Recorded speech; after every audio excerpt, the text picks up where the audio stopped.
June 1942. 6 months have passed since the Japanese Empire shattered the peace at Pearl Harbor. In half a year, they have carved an empire across the Pacific, swallowing islands and nations with terrifying speed. The Imperial Japanese Navy is the most powerful maritime force on the planet. Its pilots are veterans, its torpedoes are lethal, and its Zero fighters are agile ghosts that no Allied plane can touch. To the American public, the war is a losing prospect. The West Coast lives in fear of invasion. The U.S. Navy is battered, bleeding, and hanging on by a thread, its battleships resting in the mud of Hawaii. But in Tokyo, Admiral Isoroku Yamamoto, the architect of Pearl Harbor, is anxious. He knows a terrible truth. The sleeping giant he woke is beginning to stir. Industrial America is gearing up. Yamamoto suffers from victory disease, a dangerous cocktail of arrogance and paranoia. He believes the war must be ended quickly, with one final, decisive battle to annihilate the remaining American aircraft carriers. Then, in April 1942, the impossible happens. 16 American B-25 bombers, launched from a carrier, appear over Tokyo. The Doolittle raid. It causes little physical damage, but it pierces the heart of Japanese pride. The Emperor's safety has been compromised. The humiliation is unbearable. For the Imperial High Command, the debate ends instantly. The American carriers must be destroyed. The target is chosen. The target is Midway, a tiny coral atoll, a mere speck of sand in the middle of the Pacific, but a vital sentry post for Hawaii. If Japan takes Midway, they hold a knife to America's throat. Yamamoto assembles the largest naval armada in history. Over 150 ships. 4 heavy aircraft carriers, the Kaido Budai, the very hammer that struck Pearl Harbor. It is a force designed to be irresistible. The plan is complex. Too complex. A diversionary attack on the Aleutian Islands in Alaska to draw the Americans north, while the main hammer falls on Midway. Yamamoto assumes the Americans are reactive, stupid, and blind. He assumes the U.S. Navy is demoralized. He assumes they will not know he is coming until bombs are falling on the atoll. He is wrong. In a windowless basement in Pearl Harbor, a different kind of war is being fought. Station Hypo. A dungeon of cigarette smoke, stale coffee, and the clatter of IBM machines. Commander Joe Rochefort, a man who wears a smoking jacket and slippers to work, leads a team of codebreakers. They have pierced the veil of the Japanese Naval Code, JN-25. They see a recurring code, AF. The Japanese are planning a massive assault on AF. But Washington disagrees. They think AF is Hawaii or the West Coast. Rochefort needs proof. Rochefort sets a trap. He orders Midway to broadcast a fake message in plain English. Our water distillation plant is broken. 2 days later, a Japanese intercept is decoded. AF is short of water. The trap snaps shut. AF is Midway. The target is confirmed. Admiral Chester Nimitz, Commander-in-Chief of the Pacific Fleet, listens to Rochefort. He bets the house on this intelligence. It is a gamble that could lose the war in a single afternoon. Nimitz recalls his carriers. But he has a problem. The USS Lexington has been sunk at the Battle of the Coral Sea. The USS Yorktown is crippled, her flight deck smashed, her hull leaking oil. The engineers estimate it will take 3 months to repair the Yorktown. Nimitz gives them 72 hours. What follows is a miracle of industrial will. 1,400 tradesmen swarm the ship. They weld plates over the holes, shore up bulkheads with timber, and fix the elevators. The air turns blue with welding sparks. They do not fix her completely. They just patch her up enough to float and fight. On May 30th, the Yorktown sails, workmen still on board fixing the last systems as she heads to war. Nimitz now has 3 carriers, Enterprise, Hornet, and the resurrected Yorktown. He sends them to a spot north of Midway known as Point Luck. Command of the Enterprise, and Hornet falls to Rear Admiral Raymond Spruance. A battleship man, a quiet intellectual, not an aviator. The carrier pilots are skeptical. But Spruance possesses a cold, calculating mind. He understands that this battle will not be fought with guns, but with timing. Across the dateline, the Japanese fleet steams in radio silence. They are confident. They believe they are hunting a beaten foe. They have no idea the Americans are already waiting. June 3rd. A PBY Catalina flying boat from Midway spots the Japanese transport fleet. Main body, the pilot reports. But it's just the invasion force, not the carriers. Nimitz holds his nerve. He knows the carriers, the real threat, are trailing behind. He refuses to reveal his position for a secondary prize. He waits. Night falls. The two greatest naval forces on Earth are closing at 30 knots. Between them lies a few hundred miles of black ocean and the destiny of the war. On the flight decks, mechanics work by red torchlight. They arm the SBD Dauntless dive bombers and the TBD Devastator torpedo planes. These machines are the tip of the spear. Dawn, June 4th. The sun rises over the Pacific. The waiting is over.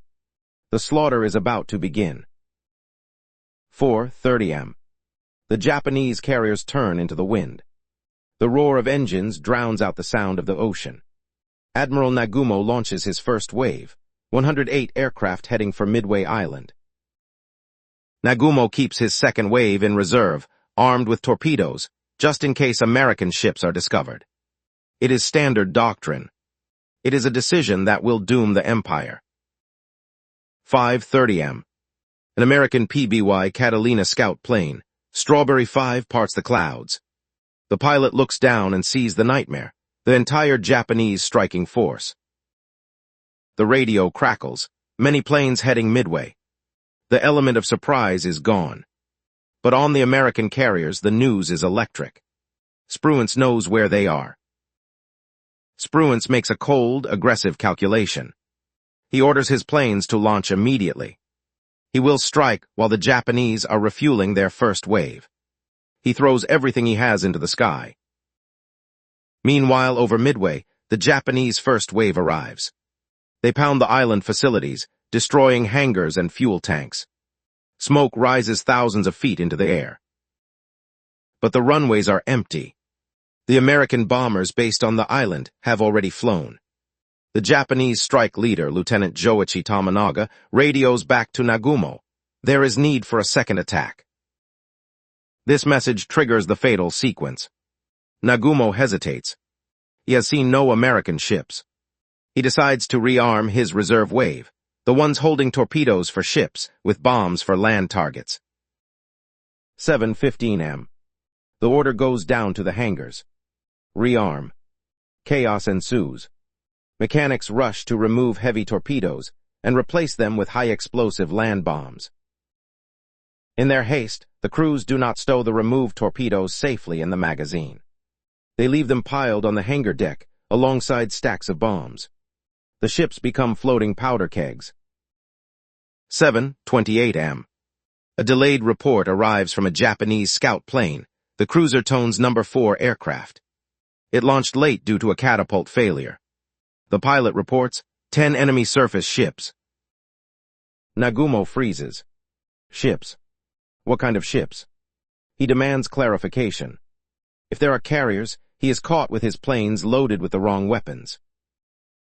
8:20 am. The scout clarifies, appears to be a carrier. The nightmare scenario has arrived. Nagumo cancels the rearming order. Switch back to torpedoes. While the Japanese are fumbling with ordnance, the American carrier planes begin to arrive. But they are scattered. The fighters, bombers, and torpedo planes have become separated in the clouds. The first to find the Japanese fleet is Torpedo Squadron 8, VT-8, from the USS Hornet, led by Lieutenant Commander John Waldron. They are low, slow, and completely unescorted. Waldron sees the Japanese carriers. He knows he has no fighter cover. He knows his torpedoes are unreliable. He breaks radio silence. We will go in, we will not come back. What follows is a slaughter. The Japanese Zero fighters, patrolling high above, combat air patrol, spot the slow torpedo bombers and swoop down like hawks on field mice. One by one, the planes of Torpedo 8 are smashed into the sea. They burn on the water. Not a single torpedo hits a target. Of the 30 men in the squadron, only one survives. Next comes Torpedo Squadron 6 from the Enterprise.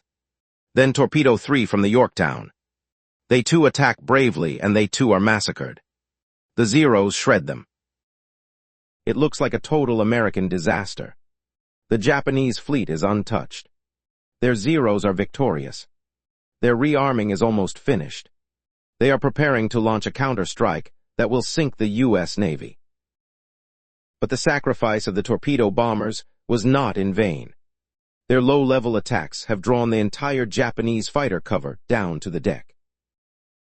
And the Japanese lookouts, fixated on the slaughter happening at sea level, fail to look up. 10:22 am. High above, through a break in the clouds, American dive bombers arrive. Wade McCluskey from the Enterprise and Max Leslie from the Yorktown. They have arrived by accident, at the exact same moment from different directions. They see the Japanese carriers below, decks packed with fueled and armed planes, hoses running, bombs stacked. The Kaido Butai is a floating volcano waiting for a spark. The American pilots push their sticks forward. The SBD Dauntlesses roll over and scream down from 15,000 feet. The Heldovers have arrived. The Japanese Zeros are all at sea level, miles out of position. They can do nothing but watch helplessly as the Americans descend unopposed.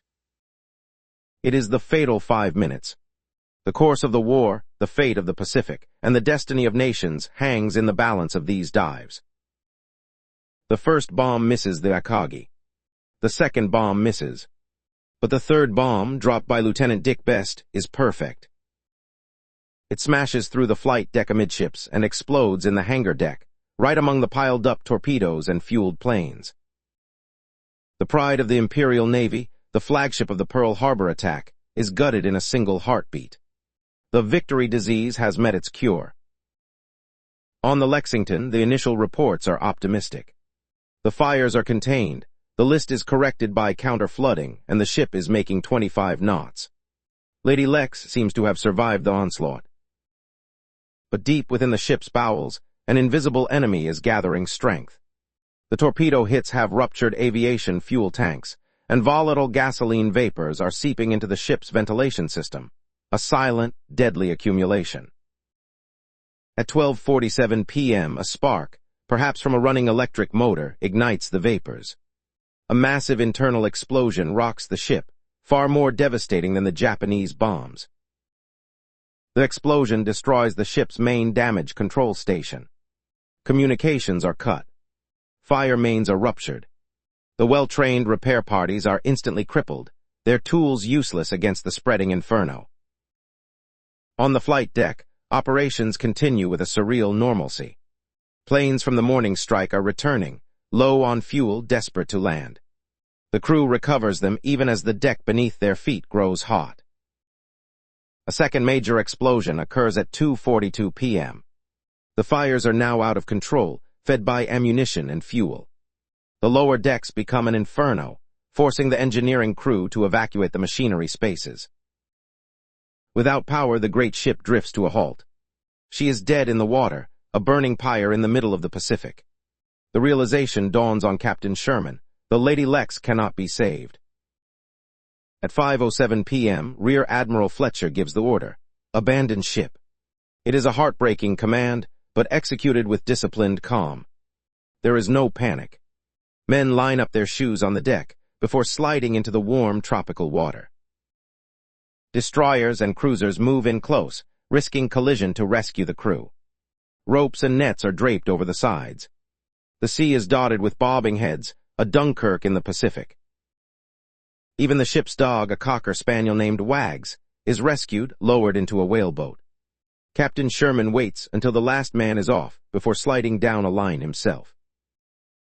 As night falls, the Lexington is a spectacular, tragic torch. The fires reach the main magazine. A cataclysmic explosion tears the ship apart, sending debris soaring into the night sky. The destroyer USS Phelps is ordered to deliver the coup de grace. 4 torpedoes slam into the burning hulk to ensure she sinks. The Lady Lex rolls over and slips beneath the waves, taking 216 men with her. The Battle of the Coral Sea is over. Tactically, it is a Japanese victory. They have sunk a fleet carrier, Lexington, an oiler, and a destroyer, while losing only a light carrier, Shoho, and a destroyer. But strategically, it is an Allied triumph. For the first time since the war began, a Japanese invasion force has been turned back. Operation Mo is cancelled. Port Moresby is saved. Australia is safe. The psychological impact is immense. The myth of Japanese invincibility has been shattered. They can be stopped. They can be beaten. A glimmer of hope ignites in the Allied capitals. However, the cost has been high. The Yorktown is heavily damaged, limping back to Pearl Harbor trailing oil. The Japanese believe she is sunk, a miscalculation that will prove fatal in the weeks to come. On the Japanese side, the damage is also deceptive. The Shikaku is heavily bombed and requires months of repairs.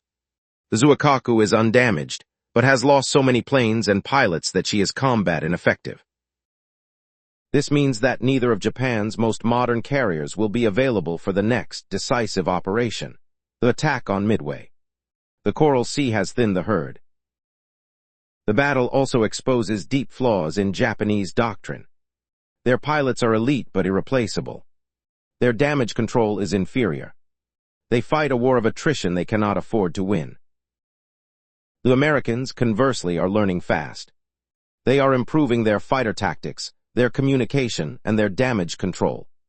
They are learning to fight a carrier war on the fly. Coral Sea marks a shift in naval history. The era of the battleship is over. The aircraft carrier is the new queen of the seas, possessing a reach and lethality that renders the big guns obsolete. But the learning curve is steep and bloody.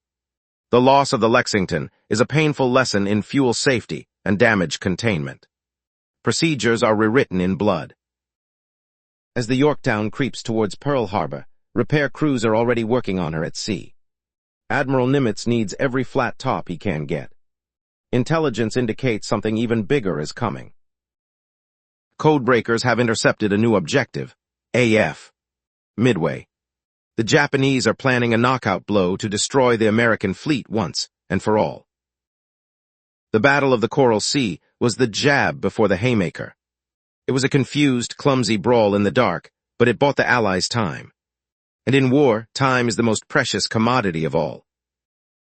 The survivors of the Lexington, huddled on rescue ships, look back at the empty horizon where their ship used to be. They have lost their home, but they have stopped the tide. In Tokyo, the results are spun as a great victory. But behind closed doors, there is unease. The Americans fought harder, and with more skill than anticipated. The sleeping giant is awake. In Washington, the news is received with grim satisfaction. The line has been held. But the question remains, can the battered U.S. Navy withstand the full might of the Kaido Butai at Midway? The Coral Sea is now a graveyard of ships and planes, a silent monument to the first carrier battle. But its currents carry the seeds of the future victory. The stage is cleared. The players are repositioning. The Pacific holds its breath. The turning point of the war is weeks away. To understand the significance of Coral Sea, one must understand the machines that fought it. The Japanese Mitsubishi A6M0 was the terror of the Pacific, fast, agile, and long-ranged. In the hands of a veteran pilot, the Zero could dance circles around its opponents. But it had a fatal flaw. It traded armor for speed. It was a glass cannon, prone to catching fire when hit. The American F-4F Wildcat was the opposite. Tubby, slower, and less maneuverable, it looked clumsy beside the sleek Zero. But the Wildcat was built like a tank. It had self-sealing fuel tanks and heavy armor plating behind the pilot. It could take punishment that would disintegrate a Zero and still bring its pilot home. American pilots like Jimmy Thatch developed tactics to negate the Zero's agility. The Thatch weave allowed two Wildcats to cover each other's tails, turning defense into offense. Coral Sea was the testing ground for this doctrine. Then there were the dive bombers. The Douglas SBD Dauntless was the workhorse of the U.S. Navy. Slow and obsolete on paper, it was stable in a dive and deadly accurate. It would become the hero of the Pacific. Its Japanese counterpart, the HID-3A Val, was equally capable. With fixed landing gear that looked like hawk talons, it was a terrifying sight screaming down from the clouds. The battle also highlighted the critical role of intelligence. The codebreakers at Pearl Harbor, led by Joe Rochefort, didn't just read messages. They analyzed the personalities of Japanese commanders. They knew Takagi was aggressive but rigid. They knew the Japanese operational timeline was inflexible. This allowed Nimitz to place his carriers in the exact right spot to intercept. Coral Sea also exposed the fragility of carrier operations. The loss of the Lexington was a direct result of poor fuel vapor management. It was a mistake the U.S. Navy would not make twice. Immediately after the battle, the U.S. Navy implemented new procedures, draining fuel lines before combat and filling them with inert CO2. These hard-learned lessons would save countless ships in future battles. The Japanese, however, failed to learn. Their damage control remained rudimentary, focused on offense rather than survival. This cultural difference, valuing the machine over the man, would haunt them. The strategic impact of Coral Sea rippled all the way to New Guinea. The Japanese army, deprived of naval support, was forced to try an overland assault on Port Moresby via the Kokoda Track. This campaign would become a nightmare of mud, disease, and close-quarters combat, a grinding war of attrition that the Japanese were ill-equipped to sustain. Back in Pearl Harbor, the damaged USS Yorktown limps into dry dock on May 27th. The estimators say it will take 3 months to repair her. Admiral Nimitz gives them 3 days. The fate of the Pacific depends on it. Codebreakers have confirmed the next target is Midway, and he needs every flight deck available. What follows is a miracle of industrial might. 1,400 men swarm the ship, welding, patching, and rewiring around the clock.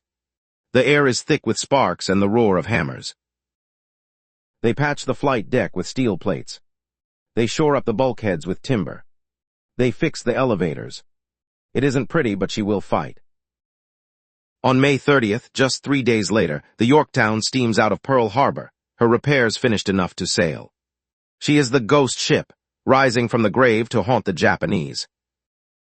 The Japanese, confident the Yorktown is sunk or out of action, sail for Midway with a fatal overconfidence. They believe they face only 2 American carriers, not 3. This intelligence failure, born from the fog of Coral Sea, is the pivot point of the war. The scratch on the Shoho has become a gaping wound in the Japanese strategy. The pilots of the Coral Sea, those who survived, carry the trauma and the experience into the next battle. They are no longer green.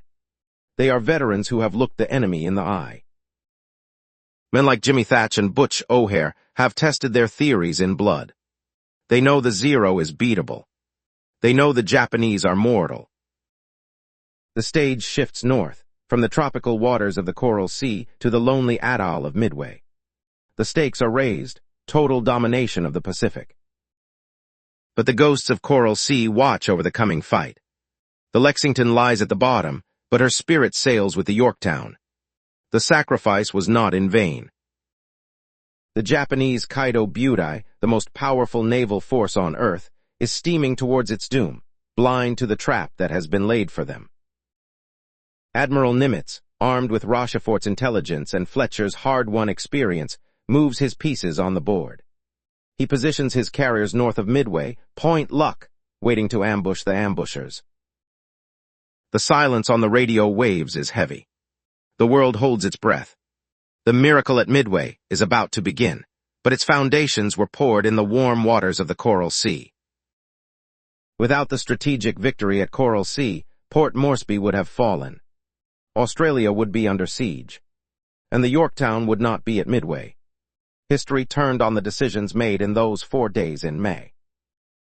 As the fleets converge on Midway, the lessons of the Coral Sea, The importance of scouting, the lethality of dive bombers, the necessity of damage control will decide the fate of nations. May 27, 1942. Pearl Harbor. The USS Yorktown, scarred and leaking from Coral Sea, enters dry dock number 1. The caisson closes. The water drains. The race against time begins. Admiral Nimitz inspects the damage personally. The hull seams are split. The flight deck is patched with plywood. But the elevators work and the engines turn. "We must have this ship," he tells the yard commander. For 48 sleepless hours, the dry dock is a cauldron of light and noise. Welders work in shifts under the hot Hawaiian sun and the glare of floodlights. They are not restoring her to perfect condition. They are patching her enough to fight. On the morning of May 30th, the Yorktown floats free. As she steams down the channel, workmen are still on board fixing the last wiring. The galloping ghost heads north to Point Luck. June 4th, 1942. The Battle of Midway. The Japanese launch their attack, confident they face only 2 American carriers. They believe the Yorktown is rotting on the bottom of the Coral Sea. When American dive bombers descend on the Japanese fleet, planes from the Yorktown are among them. Their presence is a mathematical shock to the Japanese strategy. The odds are not 4 against 2, but 4 against 3.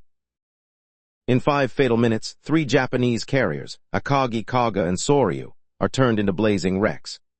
The Yorktown's air group delivers the hammer blow that breaks the back of the Imperial Navy.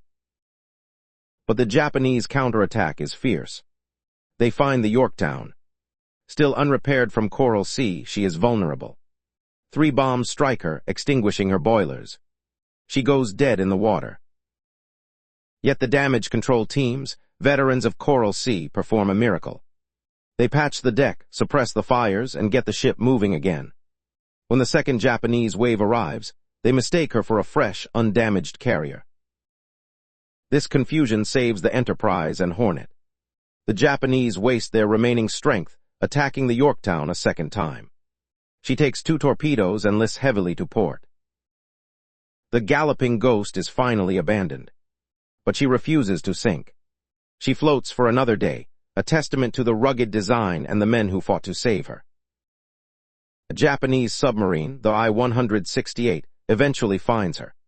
A final spread of torpedoes sends the veteran of Coral Sea to the bottom. But her mission is accomplished. The Japanese expansion is halted forever. The connection is absolute. Because the Yorktown survived Coral Sea, she was at Midway. Because she was at Midway, the Japanese lost the war in the Pacific. The Battle of the Coral Sea was the first time in history that naval fleets engaged without visual contact. It rewrote the rules of engagement. The horizon was no longer the limit, the sky was. It ended the era of the battleship, reducing the mighty dreadnoughts to floating anti-aircraft batteries. The carrier was now the apex predator of the oceans. For Australia, Coral Sea remains the battle that saved Australia. It prevented isolation and invasion, securing the base from which the Allied counteroffensive would eventually launch. The human cost was staggering. Over 1,500 men died in the warm waters of the Coral Sea. They were the vanguard, the first to hold the line against the rising tide. The wreckage of the Lexington was discovered in 2018, resting 2 miles down. Her guns are still trained outward, her planes still resting on the ocean floor, preserved in the eternal dark. On her hull, the name Lexington is still visible, a golden epitaph for the ship and the men who died defending the line. The legacy of Coral Sea is not just in the ships sunk or the planes downed. It is in the validation of a new doctrine, that air power is sea power. It taught the Allies that the Japanese were not invincible supermen, but skilled adversaries who could be outthought, outfought, and eventually defeated. It proved that intelligence, the silent war of codebreakers and analysts, could be as lethal as a 1,000-pound bomb. And it demonstrated the resilience of the American sailor, who could take a beating, patch the wounds, and return to the fight with undiminished resolve. From the confused twilight skirmishes to the blazing infernos of the flight decks, the Battle of the Coral Sea was a crucible. It forged the weapon that would win the Pacific War. The Coral Sea remains a vast, empty stretch of ocean. But beneath the waves, the steel bones of the Lexington and the Shoho lie as silent witnesses to the moment the world changed. They serve as a reminder that victory is often bought not in a single decisive stroke, but in the willingness to stand and fight when the odds are unknown and the outcome uncertain. May 1942. The line was drawn in the water, and it held. This was the Battle of the Coral Sea, the battle that saved a continent, doomed an empire, and heralded the dawn of the aircraft carrier.